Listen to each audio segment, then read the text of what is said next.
આપણે ફકરો લખીએ કે વાક્ય લખીએ કે પ્રશ્નના જવાબ લખીએ કે કંઈ પણ લખીએ, બરાબર, નિબંધ લખીએ, કંઈ બી લખીએ, બરાબર. તો આપણે લેખન લખવામાં શું ધ્યાનમાં રાખવાનું છે એ આપણે અહીંયા જોવાનું છે અને શીખવાનું છે, બરાબર. તો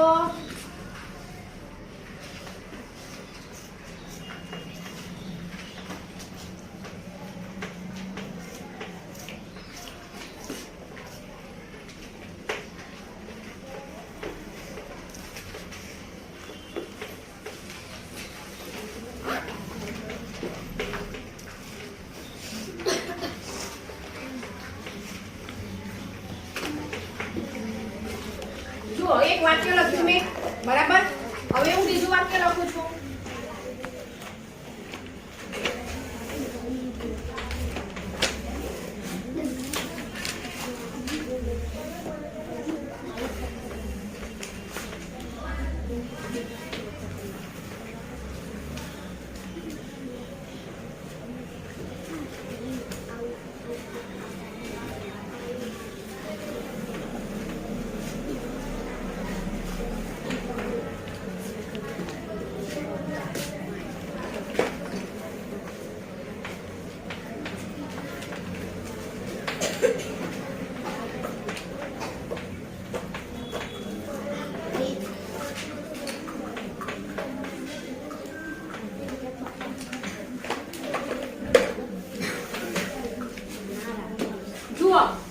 હવે મેં 3 વાક્ય લખ્યા છે, બરાબર. હવે આમાં શું ફરક છે? ત્રણેય વાક્યમાં શું ફરક છે? તો જુઓ, જ્યારે આપણે લખીએ, બરાબર, આ અક્ષર લખીએ છીએ, આ સરખા આવવા જોઈએ, આ સરખા આવવા જોઈએ, બરાબર છે. શબ્દ વચ્ચેની જગ્યા જુઓ. ગુજરાતનું પાટનગર ગાંધીનગર છે, બરાબર. હવે મેં પહેલું વાક્ય લખ્યું છે, જુઓ અહીંયા, બરાબર. અહીંયા જગ્યા છોડી છે, અહીંયા એના કરતા વધારે જગ્યા છોડી છે અને ત્યાં એકદમ ઓછી જગ્યા છોડી છે, બરાબર. એટલે આ યોગ્ય કહેવાય. ચલો બીજું છે કે ગુજરાતનું પાટનગર ગાંધીનગર છે. હવે એની વચ્ચે જે જગ્યા છે, આ જે જગ્યા છે એ એકદમ બરાબર છે. જ્યારે પણ આપણે લખીએ તો એક સરખી જગ્યા છોડવાની છે. શું કીધું? જ્યારે પણ આપણે લખીએ તો જગ્યા કેવી છોડવાની? સરખી. બધા શબ્દોમાં એક સરખી જગ્યા છોડવાની, બરાબર. તો જુઓ, અહીંયા એક સરખી જગ્યા છોડેલી છે, બરાબર. અહીંયા પણ નથી એક સરખી. આ જુઓ, વધારે ઓછી છે, બરાબર. પછી બીજી વાત શું ધ્યાનમાં રાખવાની છે આપણે કે આ જે છે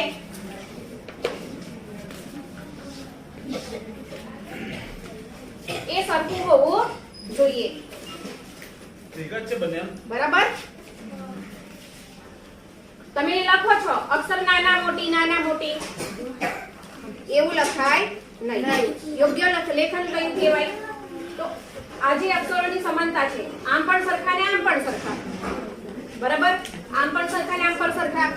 શબ્દ વચ્ચેની યોગ્ય જગ્યા, યોગ્ય વળાંકો, બરાબર. આ વસ્તુ આપણે ખાસ ધ્યાન રાખવાનું છે. જો તમે આવી રીતે લખતા થઈ જશો તો તમને આગળ વધતા કોઈ રોકી શકે નહીં. તમે પરીક્ષામાં જોતા હશો, પરીક્ષામાં તમે જ્યારે પરીક્ષા આપો છો ને, તમારું પેપર કોઈ બી ચેક કરે ને, અથવા તો મોટા થઈને 10મું ધોરણ, તમે 10માની બોર્ડની પરીક્ષા આપો છો, 12માની બોર્ડની પરીક્ષા આપો છો, બરાબર. તો ત્યાં જે ચેક કરવાવાળા સાહેબો હોય એ લોકોને ખબર હોતી નથી કે કોણ હોશિયાર છે, કયા બાળકને આવડે છે, કયા બાળકને આવડતું નથી, એમને ખબર હોતી નથી. પણ એ લોકો એક જ વસ્તુ જુએ કે હા, ચલો આ બાળકના અક્ષર તો કમ્પ્લીટ છે, આને કમ્પ્લીટ લખ્યું છે, એટલે એના અક્ષર જોઈને બધું ખરું કરી અને સારામાં સારા માર્ક આપી દે. બીજું કે તમે કેટલું બી સાચું લખ્યું હશે પણ તમારા અક્ષર સારા નહીં હોય, બરાબર, તો પેલા ચેક કરવાવાળાને કેવું થશે કે આના તો અક્ષર સારા નથી એટલે એને આવડતું નહીં હોય, એટલે તમે શું કરે? ચોકડી મૂકી દે, બરાબર. અને તમે કેટલું બી મહેનત કરી હોય, કેટલું બી સારું લખ્યું હોય, તેમ છતાં તમને માર્ક મળે નહીં, તમને રિઝલ્ટ મળે નહીં. તો એના માટે આપણે આ રીતથી આપણે શીખવાનું છે, બરાબર? આ રીતે લખવાનું છે. અને બીજું કે આગળ તમે લોકોએ ચિત્રો દોર્યા, બરાબર? ચિત્ર દોરી આપણે વળાંકો શીખ્યા ને? હા, તો એનાથી તમે એમ તો ઘણું બધું અત્યારે સારું લખો છો, બરાબર ને? પણ ખાસ વસ્તુ આ ધ્યાન રાખવાની છે. ઓકે, ચલો, સરસ. હવે છે ને આપણે અક્ષર લેખન સુધારણાનો પ્રોજેક્ટનો આજે કયો દિવસ છે? ત્રીજો દિવસ છે ને? હવે આપણે લખવામાં શું ધ્યાન રાખવાનું છે? આપણે શીખ્યા છે કે નહીં? તો પણ આપણે થોડી થોડી નાની મોટી ભૂલો કરીએ છીએ, બરાબર? તો આપણે શું ધ્યાન રાખવાનું છે? આ લીટી છે તો લીટીની વચ્ચે લખવાનું છે, બરાબર? અને અક્ષરો એક સરખા આવવા જોઈએ. અક્ષરો કેવા આવવા જોઈએ? બરાબર? અને અક્ષરોના જે વળાંકો છે, આ વળાંકો છે, બરાબર? આ કેવા આવવા જોઈએ? એક સરખા આવવા જોઈએ.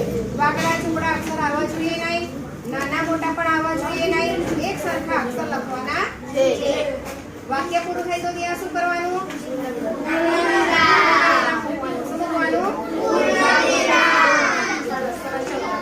તો આવી જ રીતે તમારે મસ્ત સારા અક્ષરે લખવાનું છે, એકદમ ઝીણા અક્ષર બી નહીં કાઢવાના.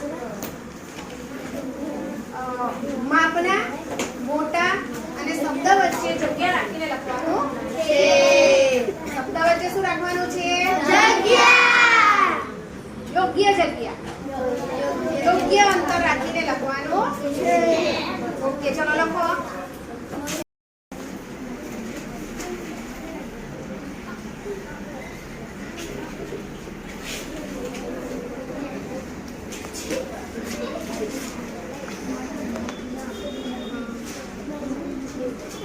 ઓહો, મયુરભાઈ મસ્ત લખ્યું છે ને? મયુરભાઈના તો અક્ષર સુધરી ગયા. રીમાબેનના બી અક્ષર સરસ સુધરી ગયા છે ને? આરજુબેન ઉપર નોટ કરો તો. વાહ, સરસ સરસ લખ્યું છે. હા છે. ખુશીબેનના અક્ષર બી સુધરી ગયા છે.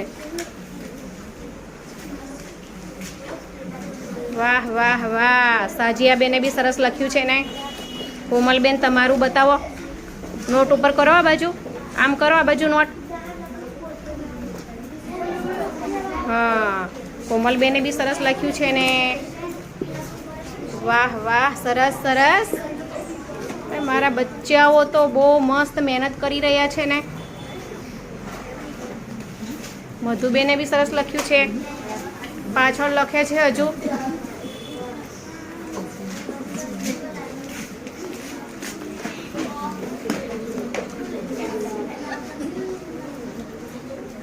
પ્રિન્સભાઈએ બી સરસ લખ્યું છે ને? વાહ, વિષ્ણુભાઈ સરસ લખ્યું છે.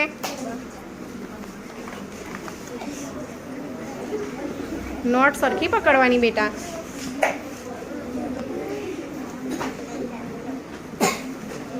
સરસ સરસ. બતાવો કાર્તિકભાઈ.